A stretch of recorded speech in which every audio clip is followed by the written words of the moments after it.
ফিরলাম বিরতির পর। এবার চোখ রাখতে হচ্ছে একটু জাতীয় স্তরের খবরে। কেন? কারণ গতকালই দিল্লি বিধানসভা নির্বাচনের ফলাফল ঘোষণা হয়েছে এবং তারপর থেকে বহু প্রশ্ন, বহু জল্পনা বা চলছে দিল্লিকে কেন্দ্র করে। কি রয়েছে এই মুহূর্তের বড় আপডেট আপনাদেরকে জানাবো যে দিল্লি ফলাফলের পর পাঞ্জাবের আপ দলের ওপরও থেকে কিন্তু এবার কেজরিওয়ালের যে হ্রাস সেটা হয়তো খানিকটা কমতে চলেছে, এমনটাই কিন্তু খবর উঠে আসছে একেবারে ন্যাশনাল যে সমস্ত মিডিয়াগুলো হচ্ছে তাদের সূত্রে।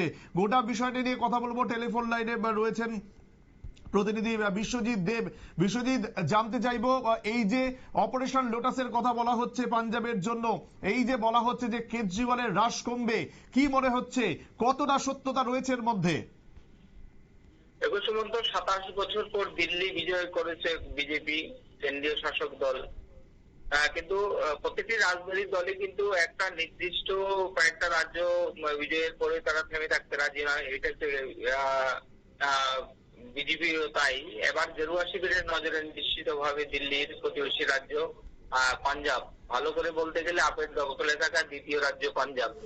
বিজেপি নেতারা ইতিমধ্যে ঘোষণা করে দিয়েছেন, অর্থাৎ বিজেপির যে পাঞ্জাবের যে সমস্ত নেতারা রয়েছেন তারা ইতিমধ্যে ঘোষণা করে দিয়েছেন যে পাঞ্জাব দখলে হচ্ছে তাদের পাখির চোখ। সুমন্ত, এই যে পাখির চোখ তো বলছে, কিন্তু তাতে তারা কতটা সফল হবে বলে মনে হচ্ছে? কারণ পাঞ্জাবে তো একটা বড় সংখ্যাগরিষ্ঠতা নিয়েই সেখানে সরকার গড়েছে আম আদমি পার্টি।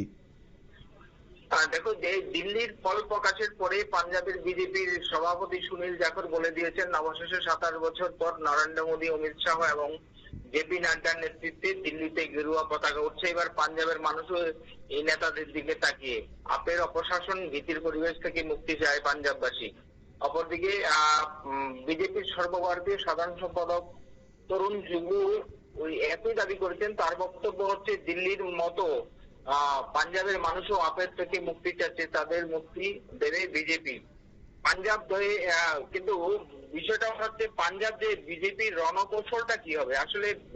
আসলে দিল্লি পাঞ্জাবের মধ্যে বিস্তর ফারাক রয়েছে, বাস্তব ফারাক রয়েছে। সেখানে হচ্ছে পাঞ্জাবের শিখ ভোটাররা কোনোদিনই সেভাবে বিজেপিকে গ্রহণ করেনি, যার প্রমাণ বিগত লোকসভা নির্বাচন, যার প্রমাণ বিগত বিধানসভা নির্বাচন, যার ফলে এতদিন সে রাজ্যে বিজেপি প্রান্তিক শক্তি এবং আকালি দলের জুনিয়র পার্টনার হিসেবে কিন্তু রয়ে গেছে। কিন্তু গত লোকসভা নির্বাচনে আকালিদের সঙ্গ ছেড়ে রাজ্য জুড়ে শক্তি বাড়ানোর কাজে সেখানে মনোনিবেশ করেছে গেরুয়া শিবির। অন্য দল থেকে নেতা ভাঙিয়ে এনে দলের শক্তিও বাড়ানো হচ্ছে। আপাতত সেটাই গেরুয়া শিবিরের টার্গেট হতে চলেছে। শোনা যাচ্ছে যে মূলত কংগ্রেস এবং আকালির বিক্ষুব্ধ নেতাদের টার্গেট করছে গেরুয়া শিবির। কিন্তু সেইভাবে 2027-এর যে বিধানসভা নির্বাচন অনুষ্ঠিত হবে এই পাঞ্জাবে, সেই নির্বাচনের আগে সেই রাজ্যের চ্যালেঞ্জার হিসেবে বিজেপি কি উঠে আসবে, এই প্রশ্ন কিন্তু হাজার টাকার। সুমন্ত, ধন্যবাদ বিশ্বজিৎ দেব আমাদের প্রতিনিধি। এতক্ষণ তার সঙ্গে টেলিফোন লাইনে ছিলাম। অর্থাৎ একটা জিনিস কিন্তু পরিষ্কার যে যেভাবে বিজেপি সেখানে ক্ষমতায় এসছে দীর্ঘ 27 বছর পর, গেরুয়া বা পতাকা উড়েছে দিল্লিতে, তারপরে কিন্তু অনেক জল্পনায় রয়েছে।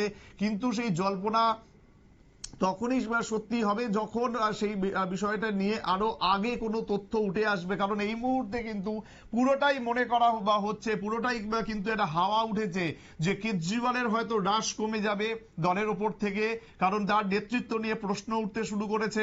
অন্যদিকে পাঞ্জাবেও কিন্তু অপারেশন লোটাসের মতন কিছু একটা বা করতে পারে বিজেপি, সেই কারণ মহারাষ্ট্রে যে ছবি আমরা দেখেছিলাম সেই ছবির কিন্তু পুনরাবৃত্তি পাঞ্জাবেও হতে পারে, এমনটাও কিন্তু হাওয়ায় বা জল্পনা বা উঠেছে।